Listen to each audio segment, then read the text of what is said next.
Good afternoon. I'm with Rob Hackmeyer, Assistant Project Manager, and we're out in the W.M. Jordan trailer.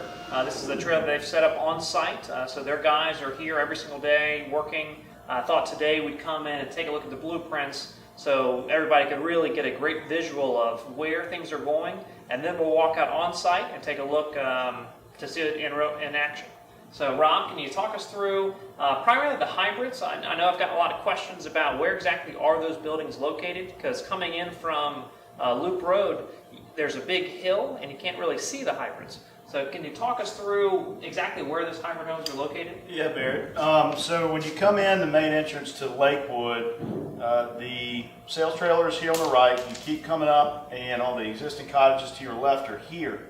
That big pile of dirt you guys see is right here. That's why you can't see all the activity that's going on Hybrid 2 and Hybrid 1 down in the bottom. So this right here would be your stop sign intersection. Right now, left is the way everyone's coming into the campus, and right here is where everyone's coming in for the construction activities.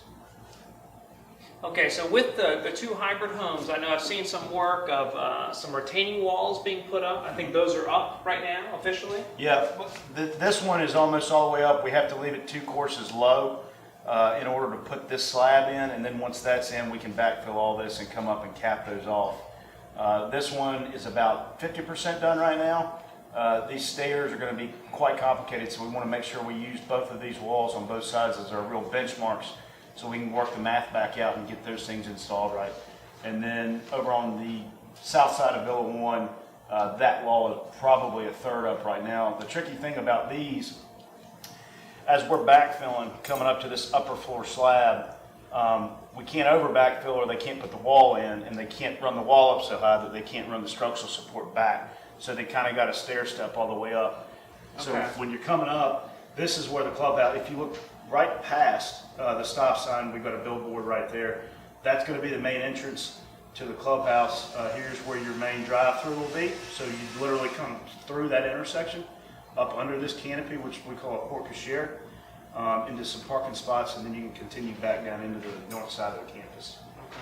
And I see on the hybrid homes, I see some foundations or some slabs that have been poured for both of those. Is that That's correct? right. Basically, if you took an imaginary line and connected these 2 retaining walls and these 2 retaining walls, that's a foundation laid out on column line A, which is how we lay out buildings, letters, numbers.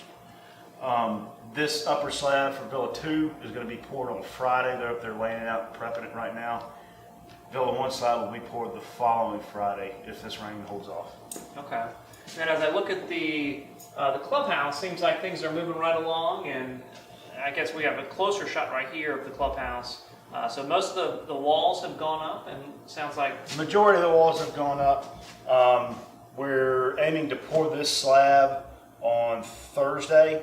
We had a big wall pour section over here today. This is your tunnel that'll run you underground. It'll be under the kitchen and the dining room.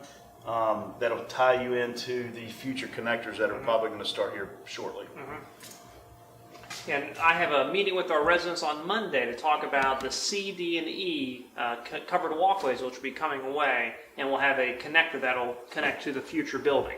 That's correct. You will eventually in the future be able to get from C, D, and E completely in a covered and closed conditioned space into the tunnel, where you'll come down, get on the elevator, or take the stairs back up to get to the dining facility.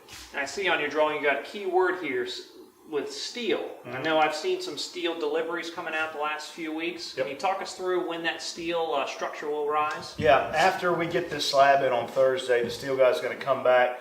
He's got a miscellaneous number of detail plates he's got to put in. We call them knife plates or shear tabs. Basically, when we cast these walls in, we cast in steel anchors. He'll come back and weld to those anchors. When we start coming up with columns, we'll start our first floor beam assembly, which will literally tie this column to the embed on that pilaster, and then the beam web will come across like that. Now, the way this building is going to work, eventually you're going to see a crane out here. So if you pull in from the stop sign, you'll see a crane. They're going to stack these steel sections. So this will be section 2 and 5.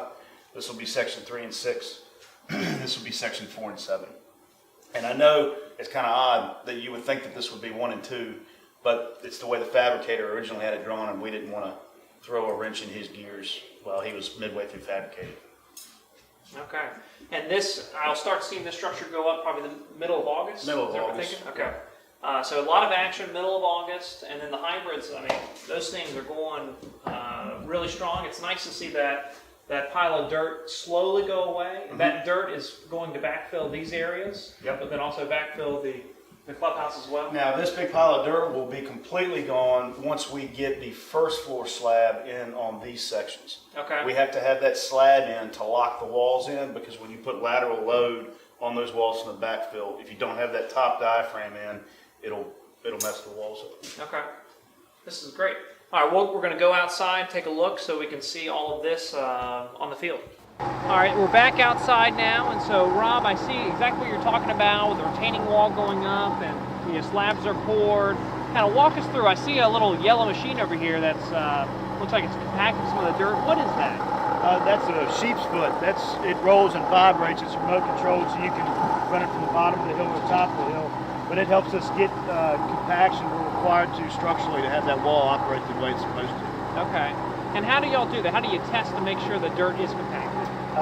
Right there in the corner, you see a representative from Crowley and Robertson. They're a third-party testing agency. He's got what we call a nuke gauge. Basically, he drives a hole and then drives a probe into that hole and tests the density of the dirt. Okay.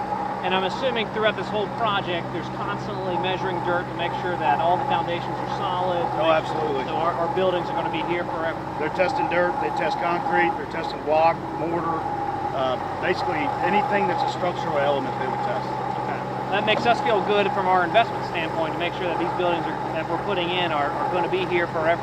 And as I look at the site, I guess the tallest part, I see looks like an elevator shaft back there. That's correct. Okay, that's really neat to see as the building is starting to go up. And when will I see the walls go up on this area? We will start framing on hybrid 2 August 1st. August 1st, okay. Okay, that's great. We'll take a look at the clubhouse site as well.